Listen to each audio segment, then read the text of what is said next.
पटेल साहब।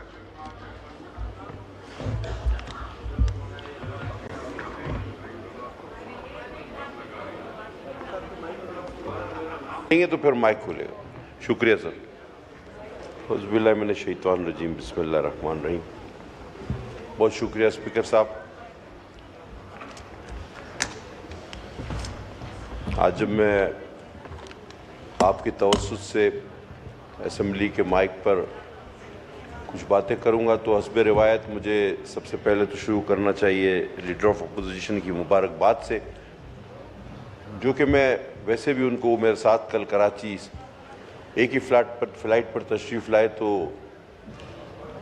बनफ्स नफीस भी हमने उनको मुबारकबाद दी, लेकिन माइक पर भी ये ज़रूरी बनता है। और फिर मैं तमाम मौज़ूआत का आदा करते हुए उनकी उस तकरीर की भी बड़ी तारीफ़ करूंगा जो उन्होंने कल की, और आज उसी की कुछ झलक मुझे साबिक स्पीकर की जाने वाली तकरीर में नज़र आई। अब इन दोनों तकारीर को अगर आप इनका मजमुआ देखें, इसका निचोड़ देखें और इनका हासिल देखें तो बात यही बनती है कि हमें सबको मिलकर चलना चाहिए। ये एक जुमला बनता है। तो मैं कैसे समझाऊं इस बात को कि हम तो गुज़िश्ता 10 साल से आपसे यही कह रहे हैं, 8-9 साल से। ये अलग बात है कि आज आप ये कहने पे मजबूर हुए हैं कि हमें सबको मिलके चलना चाहिए, वरना हमने तो पहले रोज जब आपकी हुकूमत बनी उस वक्त भी कहा, जब कोविड आया तो मेरे चेयरमैन ने उस वक्त भी खड़े होकर कहा, जब अभिनंदन वाला वाकया हुआ तो उस वक्त भी हमने आपको ऑफर की, जब मुल्क की मईशत पे जवाल आया तब भी हमने आपसे यही बात की, लेकिन आपने कहा कि आप चोर हो। अब सर, चोर आपके साथ क्या बात करें हम? चोर की औकात क्या होती है? चोर क्या करे, डाकू क्या करे, हमारी औकात क्या है? तो जो शाहों के काम है सर वो शाह करें, बाकी तो रह गए चोर। चोर डाकू की औकात ही नहीं होती तो वो क्या काम करेगा? ये अलग बात है कि आज आपको वो सारे चोर चाहिए भी, नजर भी आ रहे हैं, डाकू भी भाई बनने लगे हैं, चोर भी आपको मोहतरम लगने लगे हैं। ये हालात पर होता है। तो मैं इसमें सिर्फ यही कहूंगा कि इब्तिदा इश्क खैर होता है क्या, आगे आगे देखिए होता है क्या। अब एक करारदाद थी, इस पे हमारे एक मेंबर साहब ने अभी एक तकरीर की। मुझे नहीं समझ आता कि मैं इनकी बात पे यकीन करूं या इसी पार्टी के एक एमएनए जो कि शहर कराची के नायब मेयर भी रहे हैं, डिप्टी मेयर अरशद वोहरा साहब, मैं उनकी बात मानूं या इनकी बात मानूं?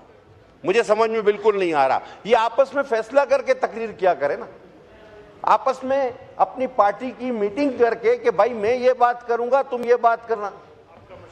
अभी अगर मैं अरशद वोहरा साहब की तकरीर को सही मानता हूं तो मुझे इन साहब की तकरीर बिल्कुल गलत लगती है, और अगर इन साहब की तकरीर को बिल्कुल ठीक मानता हूं तो फिर कल अरशद वोहरा साहब गलत बात कर रहे थे। वो कह रहे थे मैं खराज तहसीन पेश करता हूं फायर ब्रिगेड को जिन्होंने बर वक्त कार्रवाई की।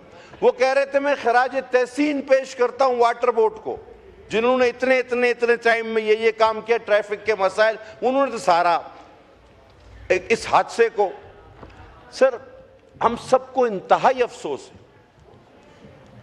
हम सबको इंतहाई अफसोस है कि इतनी कीमती जानें जाया हुई और करोड़ोंपति एक दिन में बेचारे सड़क पर आ गए।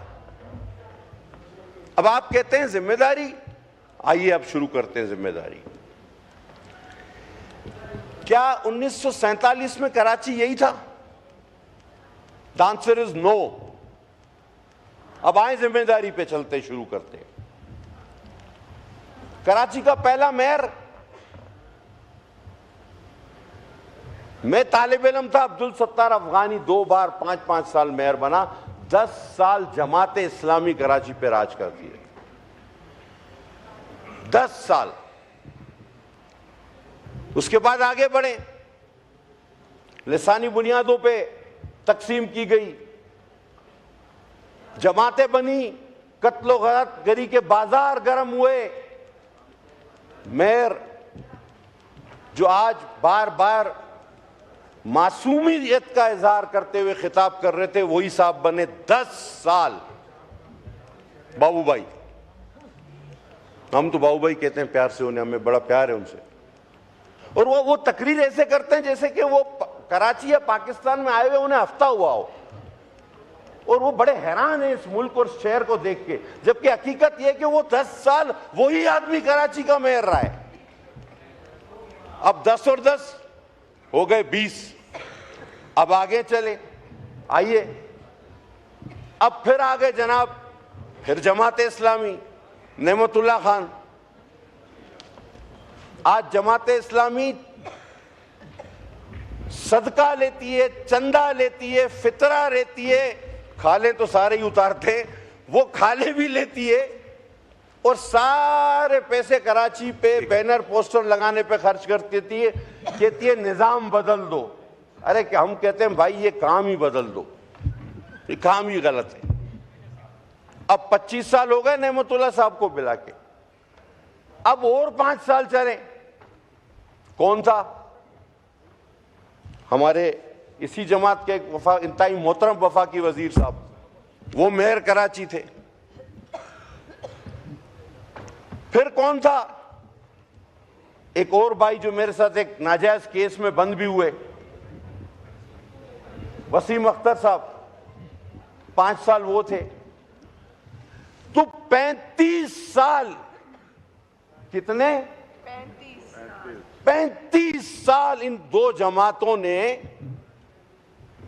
जमात इस्लामी और एमक्यूएम, अब एमक्यूएम को आप जो भी बना लें, मुत्तहिदा कौमी मूवमेंट, महाजर कौमी मूवमेंट, मुझे क्यों मारते हो, मैं क्यों मतलब जो बना लें,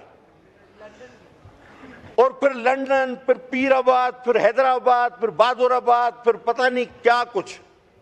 लेकिन 35 साल इन दो जमातों ने कराची को इस हाल पे पहुंचाया। अब इसमें अगर किसी को कोई इनकार है कि 35 साल इन्होंने हुकूमत नहीं की कराची पे, या कराची इस हाल में इस 35 साल के बाद नहीं पहुंचा, तो हर जगह, हर वक्त, हर मनाजरे को मैं तैयार हूं। इतने सानेहात का जिक्र किया,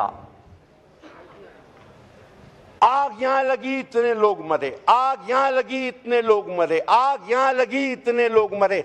मुझे ये बताया जाए कि कराची में आग लगने का सबसे बड़ा सानिया कौन सा था? जिक्र ही कोई नहीं। 360। अब आप बताएं कि ये भूल गए थे या जानबूझ के जिक्र करना नहीं चाह रहे थे, या चोर की दाढ़ी में तिनका था? अब इन तीनों चीजों के अलावा तो कुछ हो नहीं सकता। अब आइए जनाब गुल प्लाजा पे, फिर कहूंगा जिनका नुकसान हुआ हम उनके साथ भी खड़े हैं, और ये पहली बार नहीं,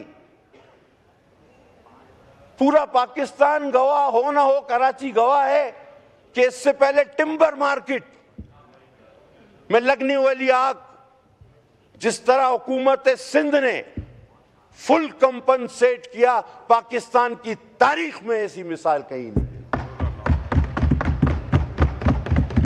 और इस तरह के कई वाकयात में, वाकये के तफसील में नहीं जाना चाहता। मैं नहीं चाहता कि जिस तरह अभी हुआ कि पिक एंड चूज, मैं गुल प्लाजा का तो जिक्र करूं, फैक्ट्री का बल्दिया की ना करूं, नहीं, मैं सबका जिक्र करना चाहता हूं। मेरी मैं ना चोर हूं, ना मेरी दाढ़ी है, और ना मेरा उसमें तिनका है। अब आइए जनाब, आप कहते हैं कराची वफाक को इतना, आप ये क्यों नहीं कहते कि सिंध वफाक को 65% देता है? आपने अल्ताफ हुसैन को तो धकेल दिया, उसे बुरा बना दिया, लेकिन उसके फलसफे पर आप आज भी अमल पैरा हैं। उसने तकसीम की सियासत की, उसने 30 साल कत्लो गारत कराई कराची में। आज अब खुद प्रेस कॉन्फ्रेंसेस में गालियां बक रहे हैं उसको। खुद आप कह रहे हैं कि नौजवान नस्ल को तबाह कर दिया उसने, लेकिन नफरत की सियासत और फलसफे अल्ताफ से आप आज भी अलग नहीं हुए। आप उसी आंख से देख रहे हैं कि जी कराची, ओ भाई कराची सिंध का एक शहर है, कराची सिंध का एक शहर है। आप कहें कि सिंध वफाक को 65% देता है, आप आए हमारे साथ मिलके जो सिंध के हुकूक हैं वो वफाक से मांगे। आप आए हमारे साथ मिलकर जद्दोजहद करें कि जो वफाक सिंध के साथ सोतेरी मावाला सुलूक करता है, तो आप भी सिंध में रहते हैं, मैं भी सिंध में रहता हूं, आए हम मिलके सिंध की जंग लड़े। नहीं, आप ये कभी नहीं करेंगे। और आप कहते हैं सूबाई हुकूमत, सूबाई हुकूमत। ये पहली बार है कि आप हमारे साथ शामिल नहीं हैं। आप तो हर बार हमारे साथ हुकूमत में शामिल रहे हैं, सूबाई में। हर बार अगर हम पे कोई जिम्मेदारी आती है तो वह आप पर भी बराबर आती है। अब आपको सर मैं वो दिलचस्प बात बताऊंगा जो इस ऐवान के लिए भी शायद नई होगी। ये गुल प्लाजा